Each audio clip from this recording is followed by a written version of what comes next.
left your perfume on the pillow and your whispers in the air. Got your face stuck in the mirror and I keep finding your hair. Got a big box in my closet with the fall pictures we took. Oh, and I keep finding dog ears that you left in my books. Miss your ache and I just crash over, cause you crashed in like a tsunami.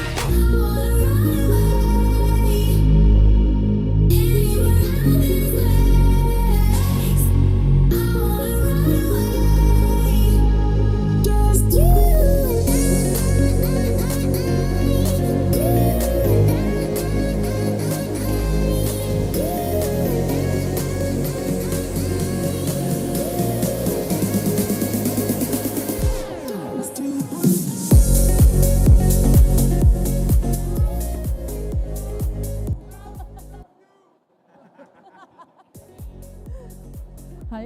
Is it? Okay. Hi, welcome. Welcome to our panel discussion. I'm Stacy here. You might introduce yourself. My name is Klaus Rasmussen, and I'm a technical instructor trainer based in Thailand.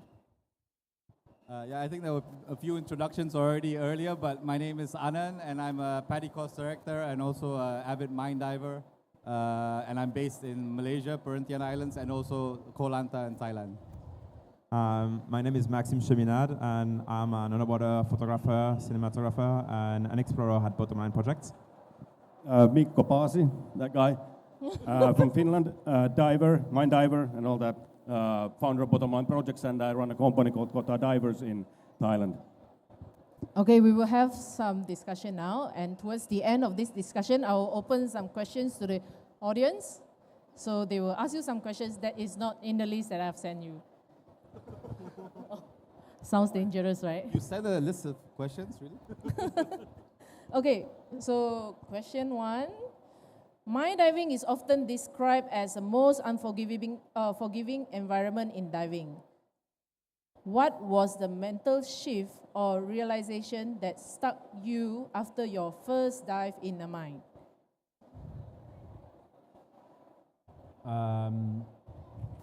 My background for overhead environment came from rec, and my primary teaching part is cave. The main thing with stuff like mine diving is that because it's human-made, it's an environment where things are built that's not supposed to last underwater. Yes. That you gotta really realize that where in a cave you might touch something and it will still stand after.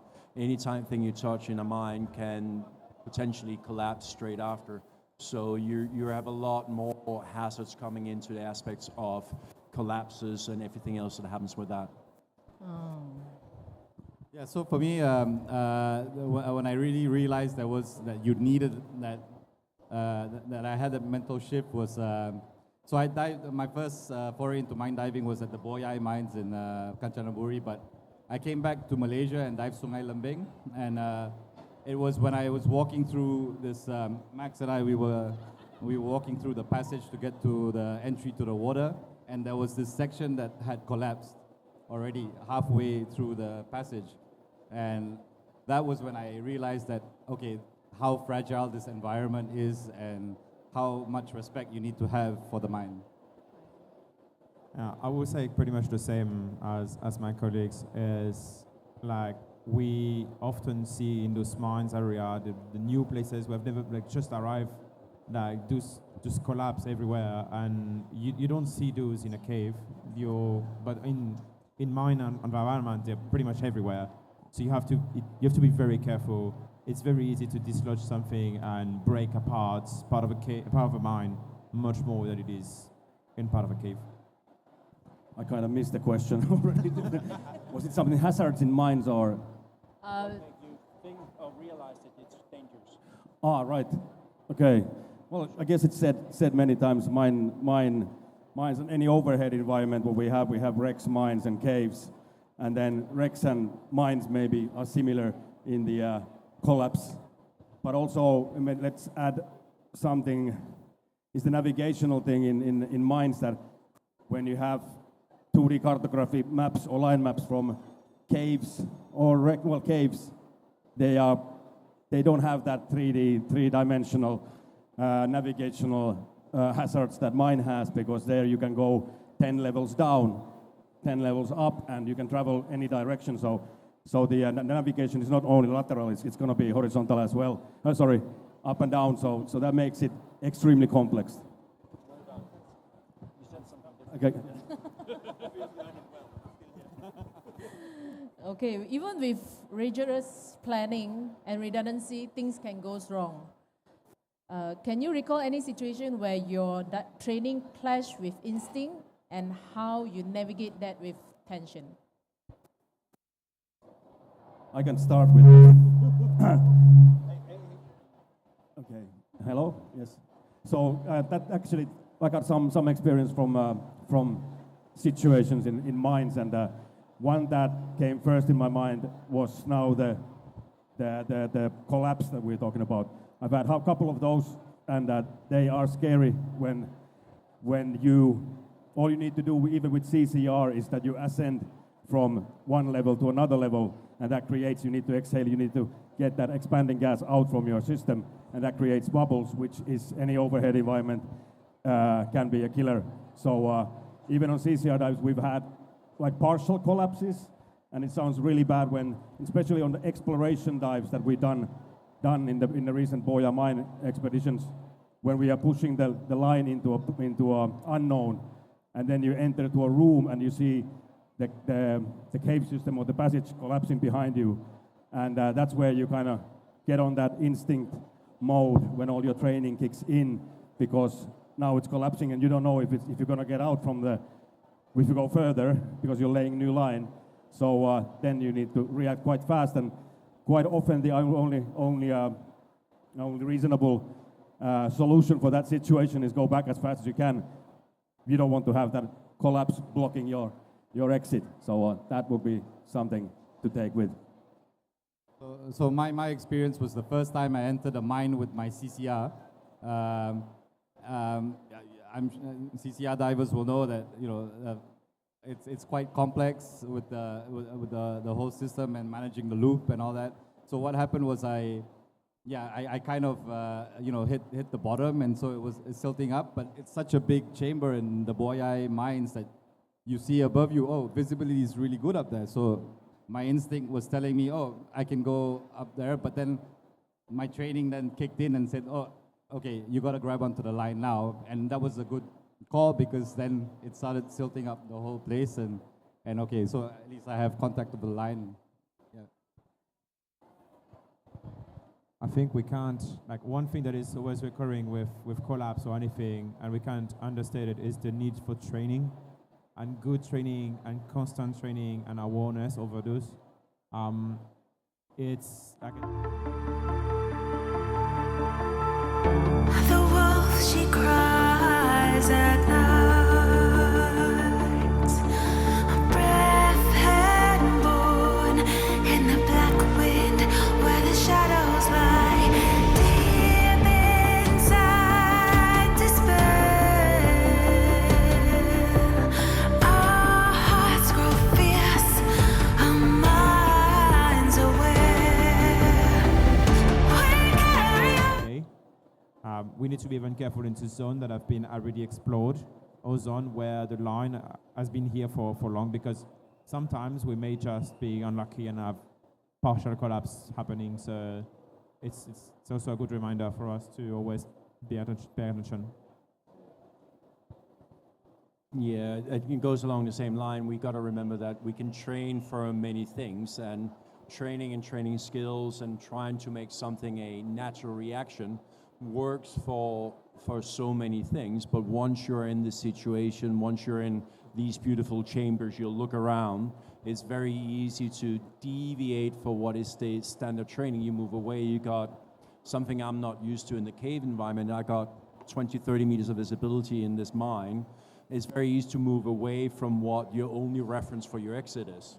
And we can obviously do it to a certain extent, but you got to realize as soon as something starts going wrong, something goes a little bit awry, then that line is your way out. And we all get into trouble. Sometimes things can happen, and with this environment, they very effectively unforgiving environment. We still got to remember that the mental training of doing it and the reference of where you're going is the key thing that will keep you alive in the long run. Understand. Okay, so the next question is, in your opinion, what is the most underestimated technical skill or soft skill even experienced diver overlook when stepping into my environment? Soft skill, I think finning techniques, definitely. Your finning techniques need to change. Agree. Because in the mind, like even if you angle your fins downwards and do a frog kick, even if your frog kick is amazing, but if you angle your fins downwards just a little bit, it sends it stirs up for the person behind you quite easily, very easily actually. I would go for similar stuff, like any overhead environment, that propulsion and all these buoyancy trim techniques, they go for a long way. But what we like in mines, they can be like quite long sometimes, and mines are nice sometimes, and modern mines at least, especially with 5x5 tunnels that they used to drive trucks through. So you can scooter in those places, and to cover the distance, you quite often choose a scooter as your tool, and then that comes along with troubles or with something to consider, which is once again the navigation, but also helmets, which I don't recommend for cave divers if you go slow, because they create troubles themselves. But when you're triggering with the scooter in the mines, you can easily hit your head, for example, on the way up. You can tear your dry suit, and that's all right in tropical mines, but do that in the where normally we do mine diving in Europe, and you do that in 40 degrees Celsius waters, and that will be a big hazard immediately there. So then it all comes down to buoyancy, trim, propulsion.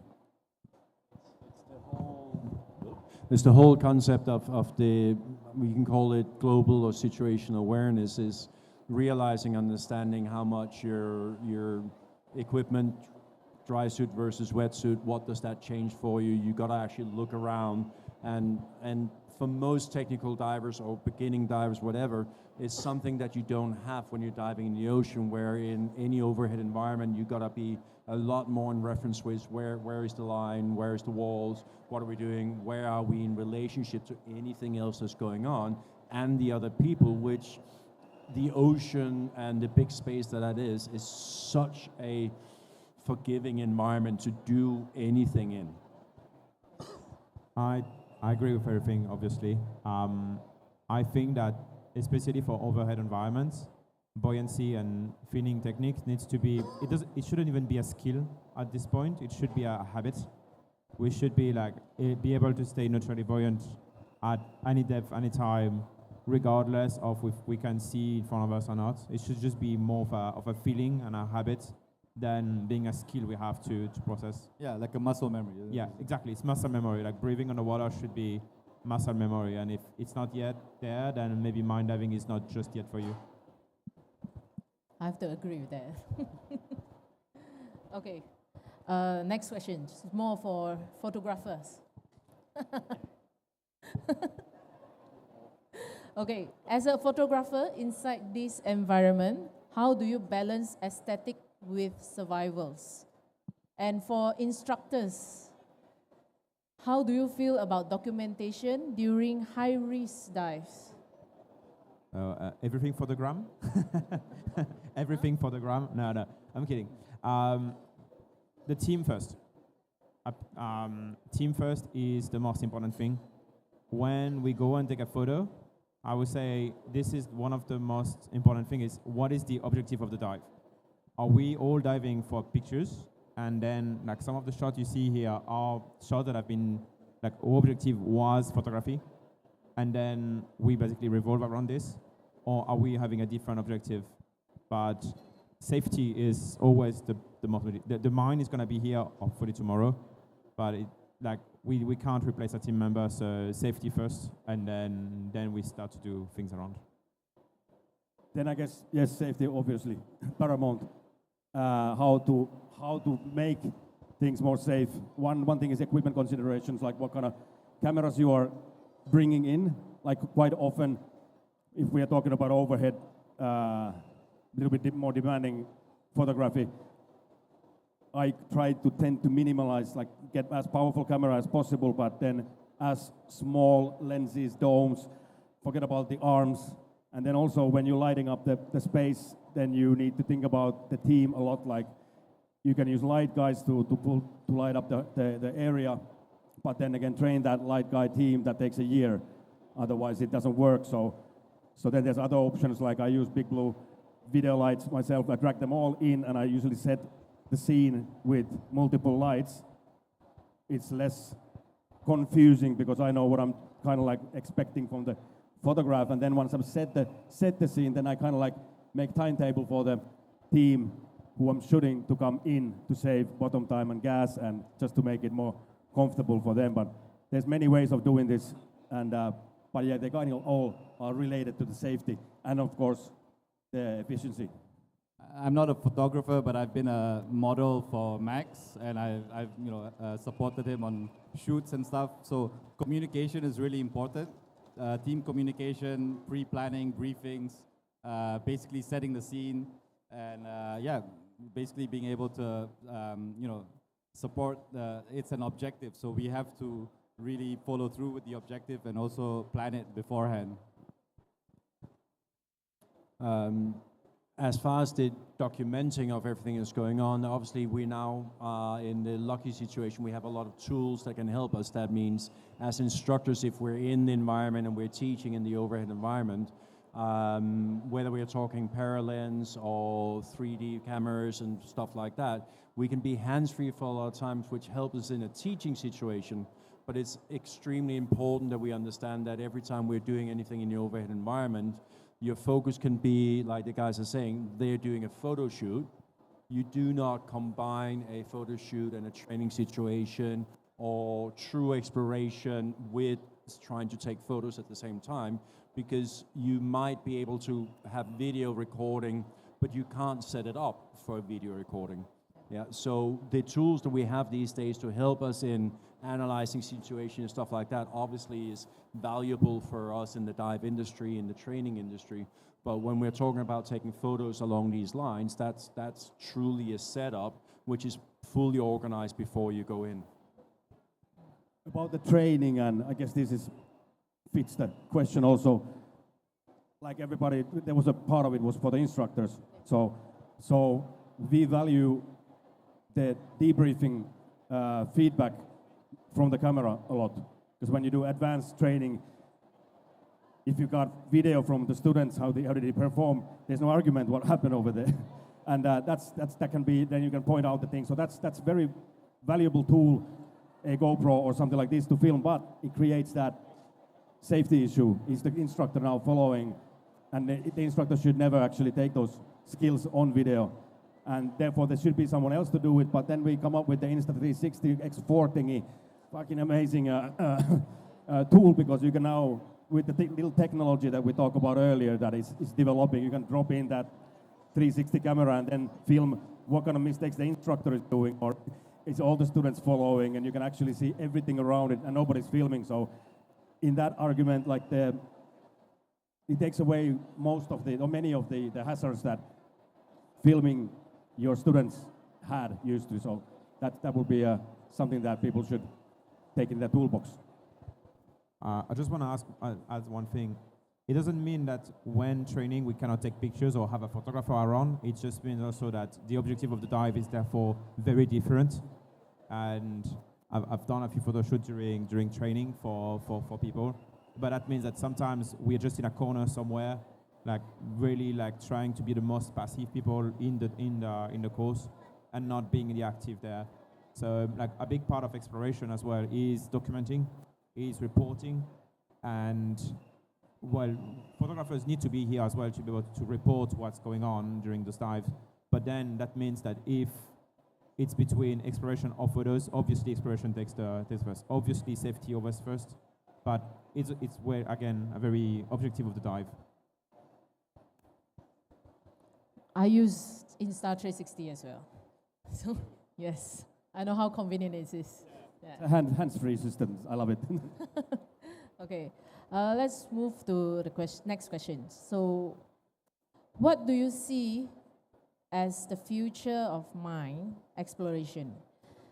Is it more about preservation, mapping, or trails? Mapping. I mean, it's all in stages, right? The first time you go to a new place, it's about the thrill. I mean, you guys know it, but then it has to evolve then into mapping and surveying, and then preservation. I guess it's all three of them is applicable. Yeah, it's because especially right now here in Asia, it's still a very, very much evolving sport. It's very niche side of what we're doing inside general dive training. So right now it is, we gotta get people trained up so they're good enough and comfortable enough so they can come in and support us, everybody, when we are doing the exploration. The exploration then leads to the mapping because that's how, it's a key tool in the actual exploration phase, yeah? No, I agree with all of this. Also, the conservation of those environments have a big impact over our local population. So it's not only the ocean, but we get access to freshwater reserve that are also being used by people. This mine in Malaysia, we were with Anand together. Local village is taking water from it to use in the shower, to use in everyday life. And if you don't really know what's going on there, or if you don't take sample and then look into it, then it's a missed opportunity, I think, for those local community as well. So we try always to bring sample as much as we can to see where does the water come from. Is this safe? Is this an environment? And it's always a bit this misconception that there is no conservation there, but there is actually a big part of it. And all of that, yes, I think it's going to involve the future exploration, all of those elements for sure. But also then for me personally at the moment, the thrill and the preservation. But at the moment, the technology of, some of you follow what we've been doing lately in the mines, we've been doing these 3D maps and digital replicas out of any overhead environment, and that's like the future part. Is something that hasn't been done that much in the past. We started 10 years ago. We waited another 5 years because the technology wasn't there then. 5 years ago, we started the project that we just finished last week or this week. It took 4 years for us to map a mine with 1,500,000 pictures in it. Now we can do these similar 3D replica maps in 3 weeks instead of 3 years. And this is something that the mapping was part of it.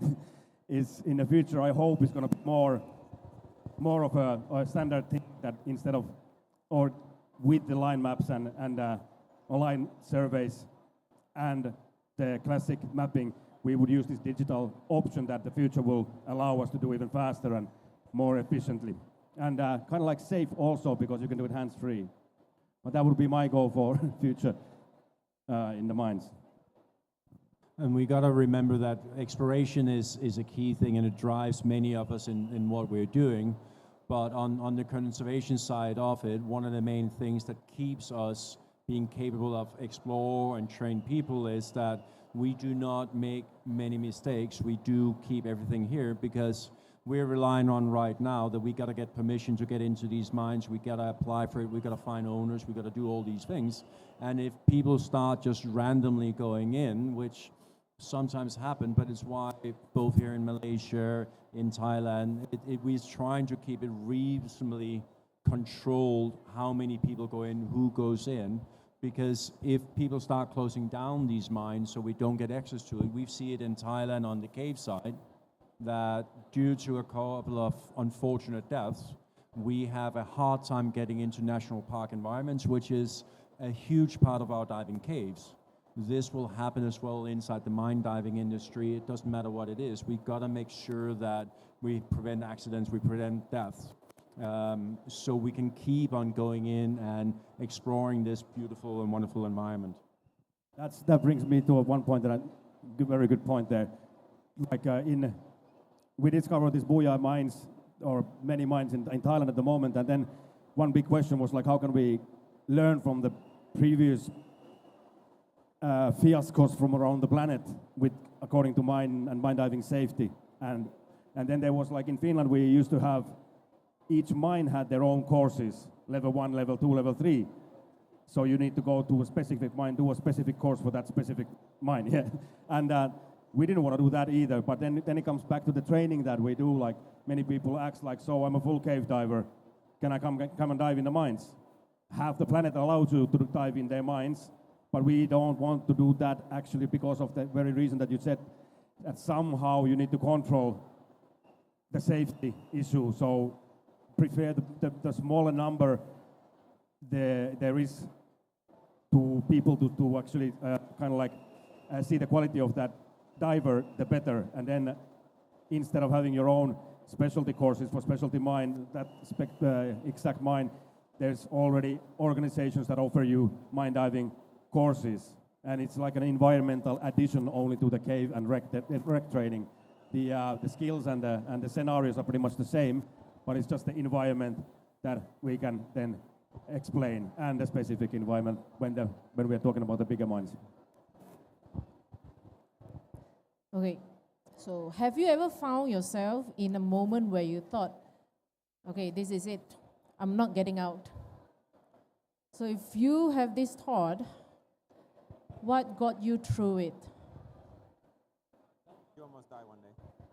You almost die in a cave one day. I think most people at some point in time have been, especially when we start looking at serious overhead environment diving, doesn't matter if it's wreck, cave, whatever, have been in situations where you feel in over your head. How bad, how serious, obviously depends on the situation. The main thing that we train, or we try and teach, in which we got to work on ourselves, because it's not something I as an instructor at the level truly can teach you how to do.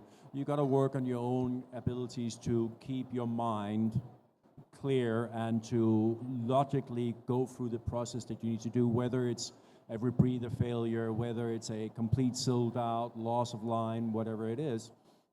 I've been in many situations where I'm, will this work? Will I get out?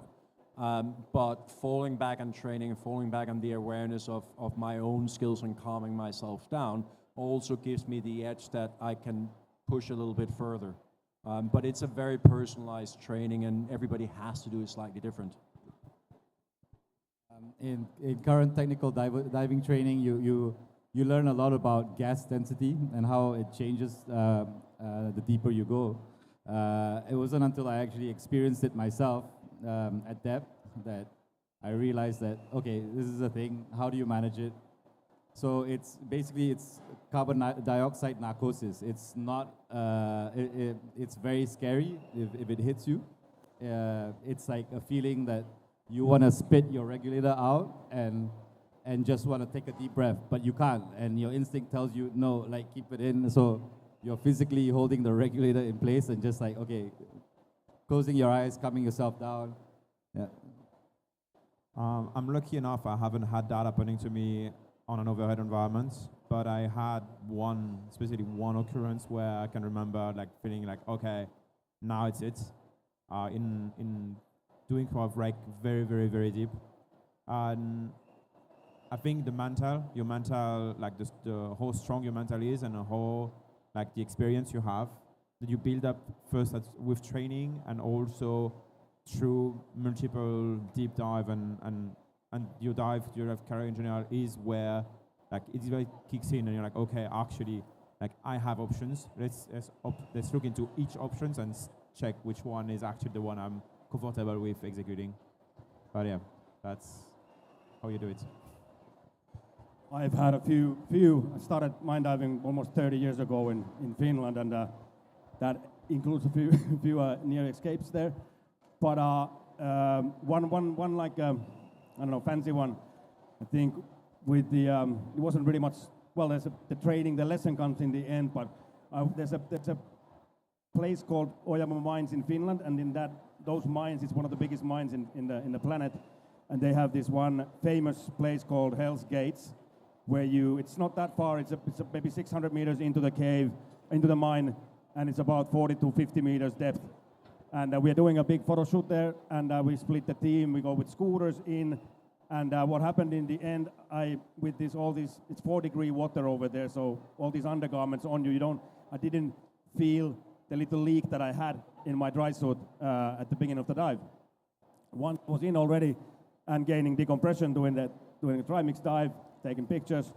I realized too late that okay, I'm getting completely wet with 4-degree water, and then I made a mistake not escaping immediately, but I stayed to take a few more pictures, gain more deco, and eventually had over 2 hours of deco coming out there, and then I was completely flooded with 4-degree water in my dry suit, and that's when things turn into like catastrophic. Then it was a mind game of 2 hours and of decompressing, and I felt like I want to quit. Rather go to the chamber and just quit the dive. Luckily, we had Tats in Finland over there, and we had some warm drinks, because I also understand that I need to extend my dive now with trying to not to get bent. Very painful lesson about things that do your checks properly, and then once you, on those environments, if there's anything going wrong, you need to turn the dive immediately. I did get bent the next day, but almost escaped it. Okay, I think next, and I think it's also the last questions. Let's be honest. What is one myth or glamorized idea about MIDE diving that really bothers you? That it's beautiful and easy and yeah, crystal clear water, beautiful visibility. Just getting to the mines sometimes can be a struggle. Walking through jungles and carrying your own tanks, and the planning involved it's not easy. Yeah, I agree with that. I think it's mostly like people that thinks, oh, it's okay, I'm advanced rescue, dive master, instructor, open water. It's fine, it's just like the same in the open water. I just have to go in and out, nothing can go wrong. I just have to follow the line. And it's much more complex than that. One favorite question I get asked all the time is, do I have to carry my own tanks? Yes, I agree.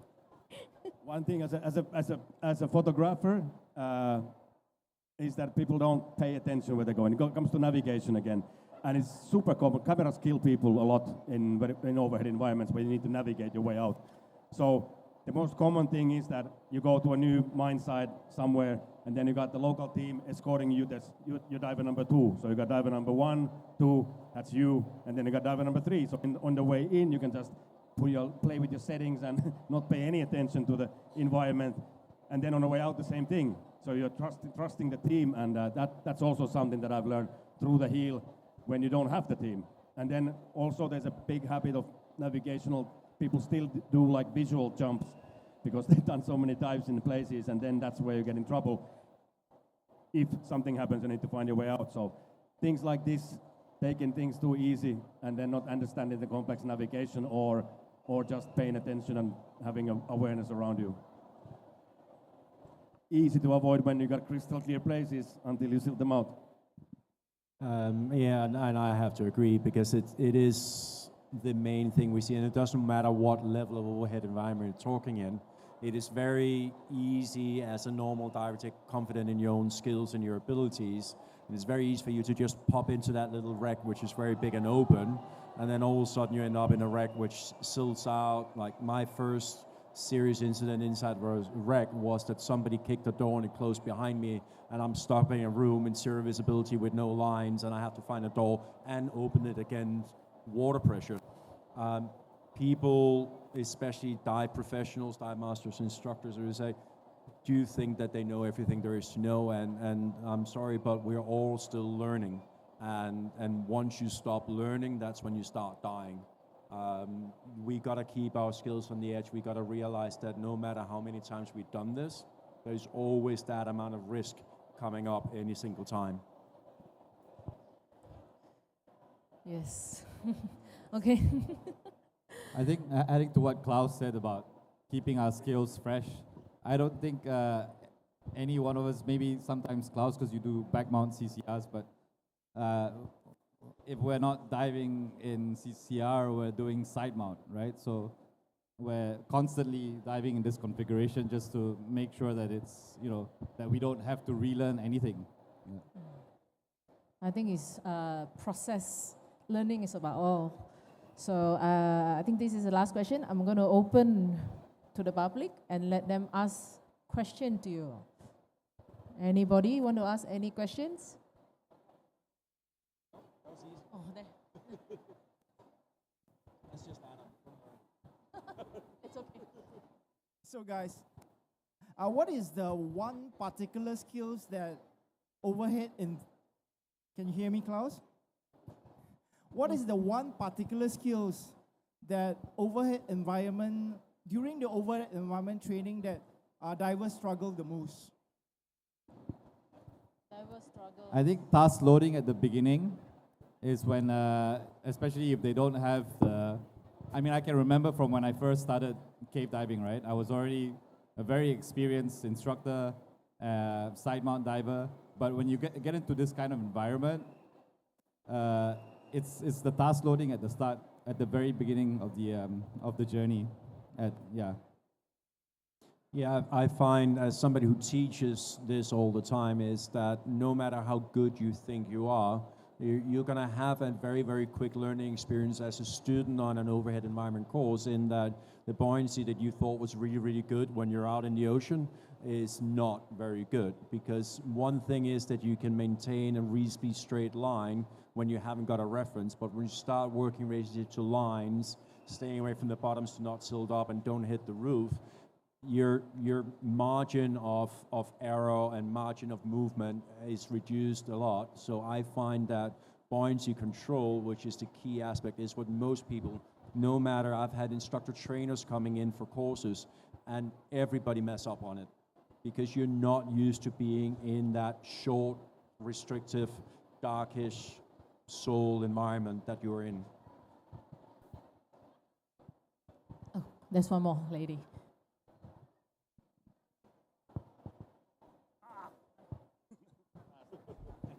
Thank you. I love all your pictures. It makes it look so amazing. My question is I love all your pictures. It makes it look so amazing and so beautiful. Amazing. I've been following you guys in all your dives, your crazy dives, some of them. But my question is really basic. The main sort of a difference between... Tina, can you speak louder? We really can't. All right. My question is quite basic. The main difference in entry level between a cave diving and a mine diving, because one is artificially created by mine activities that's redundant now, and the cave is very natural.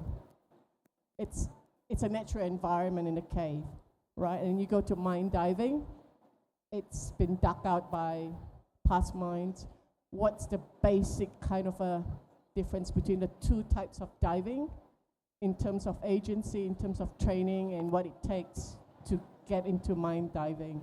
I mean, your pictures are amazing. It's beautiful when you get all your lights in a pitch black environment. It's beautiful.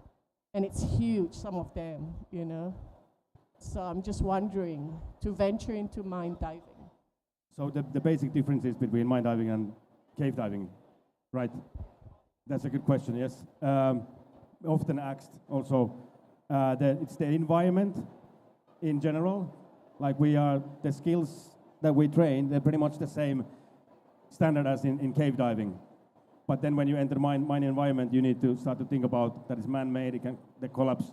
And also there's toxins that like invisible, especially when we are exploring, but still in the mine training also, you need to understand that there might be toxins that are some place of the ore might open, some areas might be not toxin, but then some areas might be.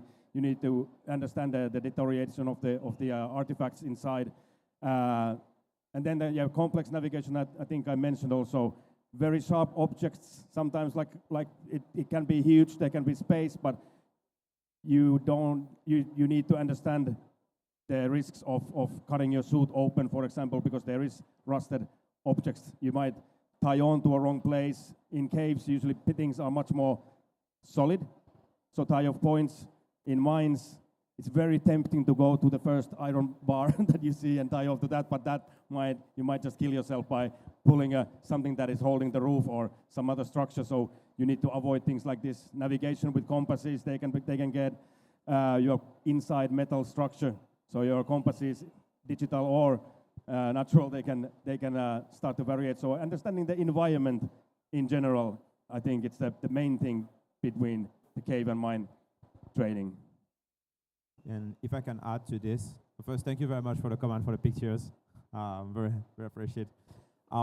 If you take a basic skill like lost line procedure, the first thing you're gonna do in a cave is you're gonna try to find a way to tie off somewhere. And in a cave, it's much easier to find something to tie off to than in a mine. So you would have always with you like a spare weight with a small clip that you can actually tie off your own spool in case you have a problem, because you're not sure that where you're at, you will find something to tie off to. So even though like the skills are extremely similar, the skill set, the overhead is very similar, some skills might differ due to the environment you're in, because you're actually entering an environment that is made differently. So that's why like even though you like being a cave diver is something like very similar, there is as well like very small detail that are actually gonna be able to save your life in case something goes wrong in those courses. And then I get the last thing to cover up that very long question, because it was a lot of aspects, is that each agency obviously have their features and their key parts of it. I teach through 3-4 different agencies. You got to do your research on what style it is, because they will all have slightly different requirements to walk into it and to start your course. And that's the prime thing in any diver training, and it's not just technical training, overhead training, is that you should look for the instructors that can give you what you need and can do the best training for you. And that doesn't really necessarily tie up in the agency, but agencies have certain prerequisites that may make it easier or more difficult for you to step into the course. The end outcome hopefully should be the same, making you a very comfortable and competent diver in the environments that we take you into. Okay, thank you everyone. Thanks for the questions. I have a screen says time's up, so I guess we need to wrap up. Thank you for coming for this discussion. It's an interesting one. Thank you. Right, round of applause, please. That was a panel discussion on technical diving, mine diving. So, in the meanwhile, moving along to our last presenter or presentation is going to be brought to you by Robin Filippo, and the topic is From Rubble to Reef, Rehabilitation, Sloping Reefs After Blast Fishing Using 3D Printing Without a Printer Inside. So, join us, and after this presentation, we'll be having the lucky draw. So, stand by.